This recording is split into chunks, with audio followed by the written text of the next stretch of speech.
If there's something that can ruin your sex life fast like nothing else, that, ladies and gentlemen, is being the nice guy. And I know that because I have been that guy for most of my life. When I speak about the nice guy or the soft boy, I refer to that guy that is always like nice and gentle, that tries to please absolutely everyone. And when it comes to women, it's like they do all that they say. They try to be like this cute, romantic, and sensible guy so women can feel safe with them. And that's who I was when I started having sex, being always emotional, going slow, and asking girls in every step of the process what they wanted, trying to please them as much as I could. And even if they say they like it, they ended up getting turned off, even leading to the relationship dying, which was absolutely painful. Being the nice guy ruined my sex life. But thankfully, today I'm a completely different person. I have learned how to become dominant, masculine, being full of power and energy in my life. And thanks to this, my sexual interactions with women are 1,000 times better. And today I want to share with you what I did so you can get the same results. First of all, if you don't know me, my name is Jesus Noya. I'm a Venezuelan sex coach with the goal of helping men to last longer in bed, become sexually dominant, and be more attractive. All this while avoiding the deadly mistakes that I made through my sex life. This comes from my years of experience dating in South America and all the struggles that I had to go through, like premature ejaculation, performance anxiety, and non-existent sexual confidence. Today we're going to go through 3 different concepts that are going to help you to avoid getting into that soft boy, nice guy frame and lead you to become more of that dominant, sexually attractive man. Those are the dangers of being the nice guy, how to tell if you're one,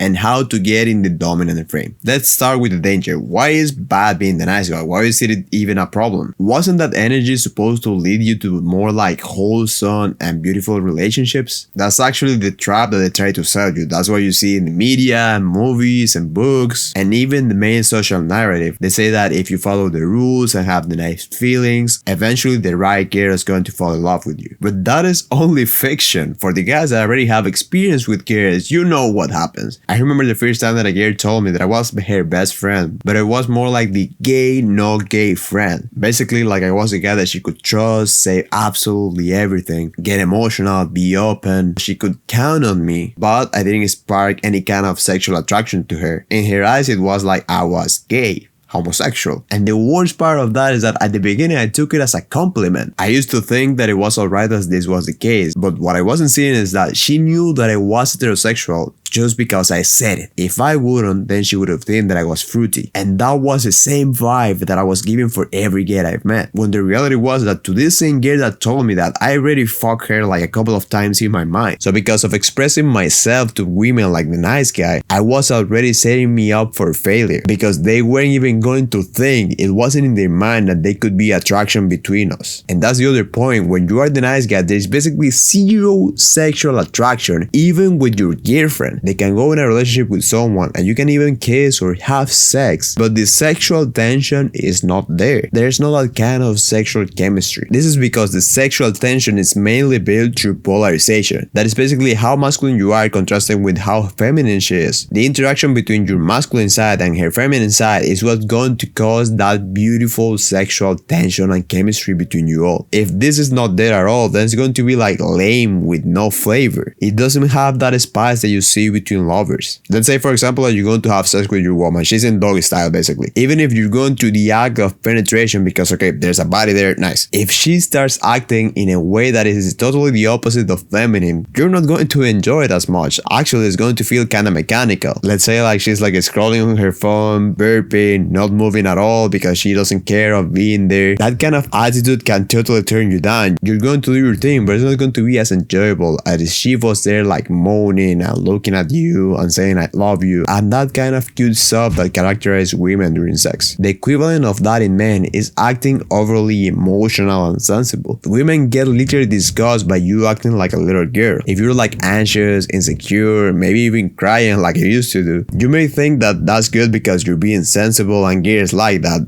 but it's not. It's like you just farted in there. It's just going to be super awkward. Actually, you'd rather just fart. That's going to be better than that. And the third big danger of being the nice guy is that you're going to get zero respect from women. That is going to absolutely destroy your relationships. Your woman can trust you. You can be her best friend. You both could experience beautiful and connecting moments. But if she doesn't respect you, there's no way that your relationship can flourish, because anytime that you're going to do something that you know that is good for you, anytime you're going to take a decision, she's not going to give a damn because she doesn't respect you. I mean, like, who are you to make decisions? Who are you to say something about the relationship? She doesn't respect you because by being the nice guy, by doing absolutely everything that she says, by crying and being overly emotional, you have shown that you're not a man. You're basically a little boy, and a little boy cannot take decisions. A man does. A boy can be your partner, a nice friend, maybe even someone to have sex with from time to time. But when it comes to the important parts with building a life, you need a man. And if you haven't showed that you're a man, then why does she have to take you seriously? So having now clear why it is so bad, just avoid it to all costs. Now, how do you tell if you're actually being the nice guy right now? How to tell if that's how your gear sees you? There was a period of my life where I thought that I was being masculine and I was taking the lead and I was doing things right. I was becoming more of a man. And one day I tell the girl that I was dating back then, I was scrolling on her Facebook and I saw a guy acting, like in this fruity way that it disgusted me, right? I told her that guy was a soft boy and how disgusting it was. And we laughed for a little bit. We talked about it. And at one point I say that I'm not there anymore. And then she stops and tells me, hey, bud,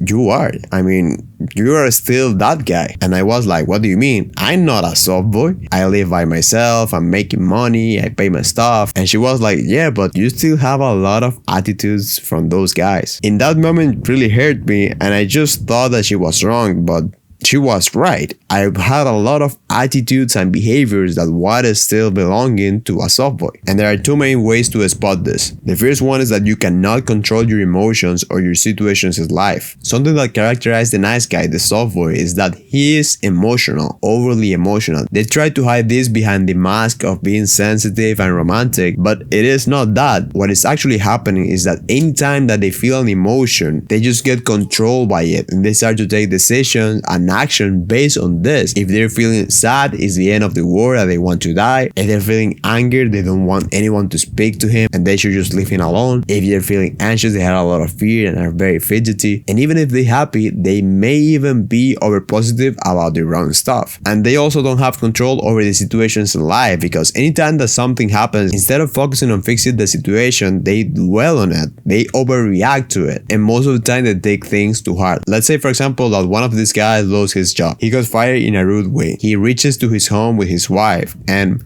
what does he do? He's probably going to mainly cry, complain about it, or just feel sad and moody for the rest of the day like a little bitch. And he's going to also treat his woman accordingly to these feelings. And obviously this is not good for the relationship or for the situation. And the second way to find out if you're being the nice guy is that you prioritize mainly women and your relationships. That means that absolutely everything that you do is just for the sake of pleasing your woman, your wife. And even if this sounds wholesome for a lot of people, it doesn't actually help you or your woman. Let's say that, for example, you're someone that loves bodybuilding. You're someone that actually cares about building a nice physique. You want to get into competitions. It's really part of your passion. You're really dialing in. But then you get into a relationship. It's actually a nice and loving woman that cares about you. And because she's in love with you, she wants to spend as much time as she can with you. You guys are cuddling in bed and it's 3 p.m. It's time for you to go to the gym. And then when you stand up to get ready, she says, hey, please don't leave. Just stay here. You don't want to miss your session, but it's just one time, so whatever. It was only one session. But then it's the second one, it's the third one, it's the fourth, fifth, and when you realize you have weeks, maybe even months that you haven't even put a step in the gym, you feel now just way more unfulfilled, like angry all the time, and you don't even know why. Why are you feeling like that now if you're spending time with someone that you love? And actually something curious is that in the past few months, it's like your girl doesn't even like you that much anymore. Why is this the case? If you have been investing time on being with her, you have been sacrificing part of your goals just for her. This is a trap that a lot of men fall in. They let themselves go for the sake of pleasing a woman. And pleasing your girl is not bad, but you can't do it if it's something that's going to harm you or her. If she's someone who likes to eat junk food all the time, but you eat clean, you really care about this. Just for the sake of pleasing her, you cannot forget your values. Because first, you're going to feel like crap for betraying yourself, and secondly, at least unconsciously, she's going to know that you're a little bitch because you're sacrificing someone as important as your own values for something that is probably not even that important for her. Now she knows that you can't stand up for yourself. Now she knows that she can't manipulate you. Now she knows that when something important happens, you're not going to be able to deal with it because you couldn't even deal with one of her whims. Like, come on. So if you find yourself postponing things that you would like to do, projects that you will start, places you would like to go because your gear may not like it, or it's something that you can't find how your gear may fit into it, or if you're getting crowded by emotions all the time and you feel that the situations is life you can't control them at all, most probably, man, you are that nice guy. You are the soft boy. Alright, we don't want to be that. We want to avoid these behaviors to all costs. What we actually want is becoming that dominant, sexually attractive version of ourselves so your woman can call you daddy. The first thing that I did to stop being a nice guy and get more in this macho dominant frame was exposure and confirmation to dominance, to knowing that dominance and acting more in a masculine way was actually good, because for most of my life I thought that was wrong, that was toxic masculinity or something very old-fashioned, that the actual right way was being sensible, emotional, and pleasing girls all the time. That's how I was going to find true love. But then I started to see other guys that have the kind of dynamic that I wanted with girls, acting in a total different way. And actually they had more loving and beautiful relationships than the other guys, than the nice guys. Their women would love them even more. And as if that wasn't enough, the sexual chemistry was huge. Like, you could see them and feel that tension between them. Getting that kind of exposure made me realize of the mistake that I was making. And by seeing that they had the things that I wanted was the confirmation that that was the actual right way. I started to go really more deep into female attraction, read books on it, watch people that I trust in the matter, and have conversations with people that have the relationship that I wanted. And over, it was the same thing. You have to be dominant. You have to act like a man. You have to show that you're strong to your woman. You cannot act like a little boy. You can't overreact to life. I saw this so many times that it just became the reality for me. Actually, now for me, it's weird seeing the opposite. And sometimes when I speak with friends and I spot these soft boy traits, that is when I remember, man, I forgot that this is how people actually go through their relationships. So your action step for this part is get as much exposure and confirmation as you can to the fact that male dominance in a relationship is great. It's actually healthy. One of the main sources for this, I would say, is the Bible, Christianity, going to church. Once you follow the teachings there, you will see how they lead you to more of that healthy relationship dynamic. And the second one is consuming information from the sources that have this point of view. The Red Pill community, for example, on the internet or YouTube may be helpful. The only problem with that is that sometimes it's too crowded with degeneracy and secularism, so that may be a problem. If you want to go with a source more aligned to a healthy spiritual path with loving, beautiful relationships, but also with that sexual and vibrant energy, then just stick to this channel because I'm gonna be recommending very good resources as well. The second step that really helped me was taking action. First of all, I started to take the lead way more in every single one of my decisions. Instead of always asking my parents or my girlfriend on what should I do, I started to go more with what I actually knew it was good for me. It's not like I wasn't taking advice at all from people, but I started to take more in consideration those who I knew that had the things that I wanted and which one I knew was the right path, even if that was causing some conflict for my gears of other people in my life. When I started to take decisions based on that and my life improved, now people started to see that I was capable of taking my own decisions. This gave me way more confidence in myself and also showed that I was capable of leading, of guiding others, and my gear saw this as well. In a practical way, I did this with the job that I wanted to have, with where I wanted to live, with the food that I wanted to eat, with how I wanted to spend my time. I just take way more control of my life now. The second way that I took action to stop being the nice guy was changing myself physically. Before I used to be super skinny. I still did exercise from time to time, so I was super lean, but it wasn't like that masculine dominant frame. It was more of that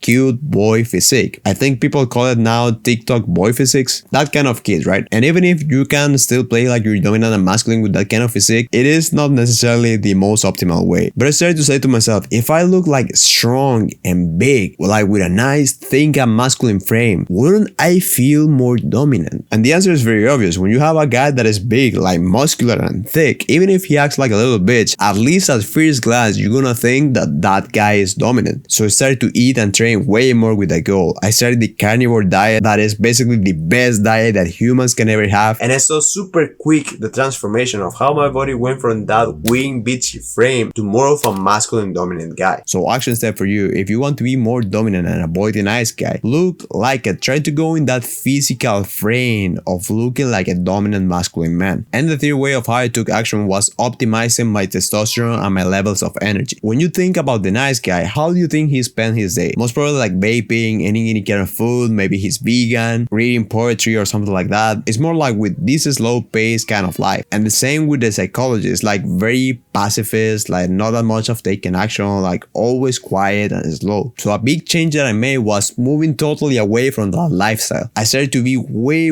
more active with everything that I did, and I started to go more in what I call the testo energy. That was basically doing the things and living the life of how it would be if I had like very high testosterone. Remember that testosterone is the main male hormone that gives us the characteristics of how we are as men. So I started to do more of these exciting activities, going outside, exploring, running, exercising, taking the sun, eating steaks. And by doing this, besides my physical aspect changing, my mentality and my psychology ended up changing as well. It was like just by increasing my testosterone, my mindset was totally different. And actually, it's the same thing that I see over and over again with the guys that follow my program. They become way more dominant and the sex performance improved to very impressive levels. If you're interested in the same results, click in the description. And the last thing that helped me to avoid being the nice guy was just sticking to my values. My values became my priority, even if that meant letting go of relationships. When I started to go in this transformation, I had a relationship that was very important for me, a girl that I love and that I even thought that I was going to marry her. But there were a couple of things that were very important for me that weren't as important for my girl, or things in where her point of view was actually the opposite. And when that happened, I had two options: I sticking to my values or following the ones from my girl. And it wasn't the first time that I was leaving that situation. I went through that same exact thing a lot of times before, and anytime that I chose the values of my girl, not only I felt bad, but the relationship just got worse. She ended up losing basically all respect for me, and with that also the attraction and our sexual chemistry as well died. The only reason of why we were together was because it was like we were family to each other. So that time, even if it was harsh,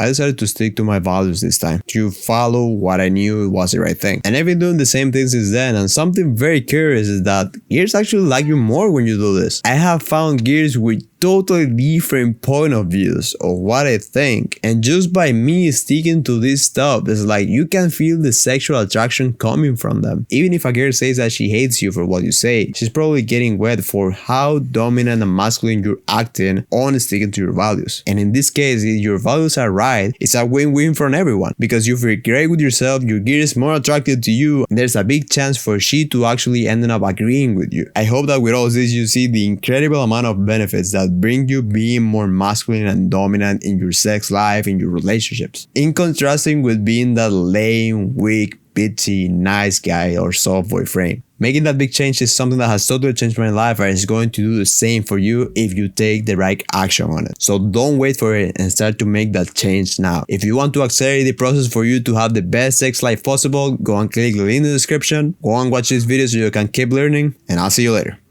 Bye.